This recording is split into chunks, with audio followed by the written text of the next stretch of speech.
Tapos naalala mo, yung sa Starting Over, tsaka yung Written in Our Stars, lagi mo kasama si Mikey. Mikey, oh. Yes. Yeah, imagine, di ba? Magiging asawa pala ni Alex. Okay na ako din. Barkada kasi ni PJ, si Mikey. Tinawagan ako ni Mikey, live, ASAP. Kaharap ko si Catherine. Oh, rush ka raw nito.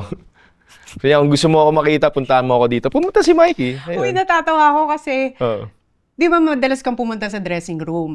Si PJ naman, pag naging close mo, talagang sobrang sweet niyan as a friend. Lagi yung pumupunta sa dressing room ko. Pero may mga days, pag-asap, tinatamad ako makipagtsikahan. Tapos parang kumatok ka. Tapos si Alex ka-dressing room ko.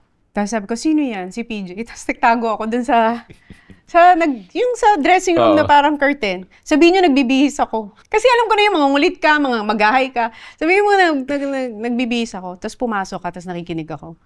Tapos ang hinanap mo si Alex. Tapos... Yun na, si Mikey.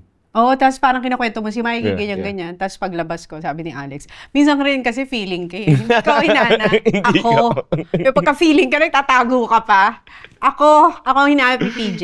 Kalain mo yun, no? Sila din na nagkatuluyan. So parang in a way pala, si PJ, pivotal role pala siya in my life. Aside from the I Love You, Piolo. Si